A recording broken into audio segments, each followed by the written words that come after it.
ধরুন আপনি কাল সকালে পেট্রোল পাম্পে গেলেন আর দেখলেন দাম হঠাৎ করে অনেকটা বেড়ে গেছে। অথবা ধরুন আপনার বাজির কেউ দুবাই থেকে ফিরতে পারছেন না, বিমান বন্ধ। অথবা ধরুন বাজারে সবজির দাম হঠাৎ আকাশ ছোঁয়া। এগুলো কল্পনা না, এটা এখন বাস্তব। ইরান আর ওমানের মাঝখানে একটা সরু সমুদ্র পথ আছে, তার নাম হরমুজ প্রণালী। এই জায়গাটা মাত্র ৩৩ কিলোমিটার চওড়া, কিন্তু এই ছোট্ট পথ দিয়ে প্রতিদিন বিশ্বের মোট তেলের ১/৫ যায়।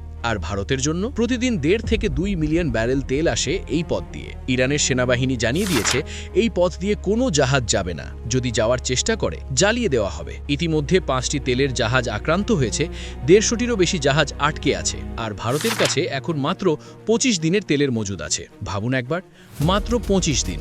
এবার বলি বিমানের কথা। দুবাই, দোহা, আবুধাবি, এই ৩টি বিমানবন্দর ভারতের ৪০%-এরও বেশি আন্তর্জাতিক যাত্রী পরিবহন করে। এগুলো এখন কার্যত বন্ধ। ইরানের মিসাইল আর ড্রোন হামলার কারণে পুরো উপসাগরীয় অঞ্চলের আকাশসীমা বন্ধ হয়ে গেছে। এয়ার ইন্ডিয়া, ইন্ডিগো সহ বিভিন্ন বিমান সংস্থা তাদের উড়ান স্থগিত রেখেছে, আর যে বিমানগুলো উড়ছে সেগুলোকে ঘুরপথে যেতে হচ্ছে। ঘন্টার পর ঘন্টা বেশি সময় লাগছে, ফলে টিকিটের দামও বাড়ছে। মধ্যপ্রাচ্যে থাকা লক্ষ লক্ষ ভারতীয় যারা দেশে ফিরতে চাইছেন, তারা বিমানবন্দরে আটকে পড়েছেন। এখন আসি সেই কথায় যেটা আপনি সবচেয়ে বেশি জানতে চান। এই যুদ্ধ আপনার জীবনে কিভাবে প্রভাব ফেলবে? প্রথমত, পেট্রোল আর ডিজেলের দাম। আন্তর্জাতিক বাজারে তেলের দাম এখন $৮০ ছাড়িয়ে গেছে। যদি যুদ্ধ দীর্ঘ হয়, সেটা $১০০ও ছাড়িয়ে যেতে পারে। এখনই সরকার পাম্পে দাম না বাড়ালেও বেশি দিন এটা ধরে রাখা সম্ভব হবে না।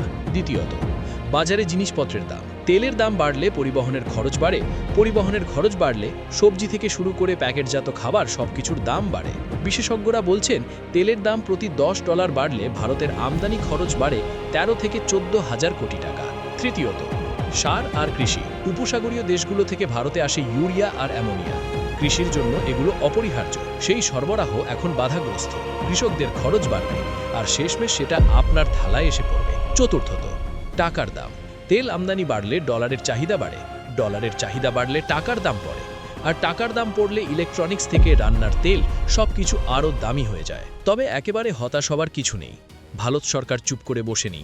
প্রধানমন্ত্রী মোদী নিজে মার্চ মাসের শুরুতে নিরাপত্তা বিষয়ক মন্ত্রিসভার জরুরি বৈঠক ডেকেছেন। সেখানে তেল সরবরাহ, জাহাজ চলাচল এবং মধ্যপ্রাচ্যে থাকা ৯০ লক্ষ ভারতীয় নিরাপত্তা নিয়ে আলোচনা হয়েছে। পেট্রোলিয়াম মন্ত্রণালয় ঘোষণা করেছে এখনই পাম্পের দাম বাড়ানো হবে না। পাশাপাশি ভারত এখন বিকল্প হিসেবে রাশিয়া থেকে আরও বেশি তেল কেনার দিকে ঝুঁকছে। এখন সবচেয়ে বড় প্রশ্ন হলো, এই যুদ্ধ কতদিন চলবে? আমেরিকার প্রেসিডেন্ট ট্রাম্প নিজেই বলেছেন যুদ্ধ আরও কয়েক সপ্তাহ চলতে পারে। আর ইরান বলেছে আমেরিকার সাথে কোনো আলোচনা নেই। যদি যুদ্ধ দ্রুত থামে, আস্তে আস্তে পরিস্থিতি স্বাভাবিক হবে। কিন্তু যদি দীর্ঘ হয়, বিশেষজ্ঞরা বলছেন তেলের দাম $১০০ ছাড়াতে পারে। শুধু ভারত নয়, পুরো এশিয়া জুড়ে মূল্যস্ফীতি বাড়বে, শেয়ার বাজার চাপে পড়বে। বাংলাদেশের মতো দেশেও যেখানে আমদানি নির্ভরতা বেশি, মানুষের কষ্ট আরও বাড়বে। হাজার কিলোমিটার দূরের এই যুদ্ধ আপনার জীবনকে প্রভাবিত করছে। পেট্রোল থেকে পেঁয়াজ, বিমান থেকে বাজারের ব্যাগ, সবকিছুতে। আপনি যদি মনে করেন এটা শুধু সরকারের সমস্যা, তাহলে ভুল ভাবছেন। এটা আমাদের সবার বিষয়।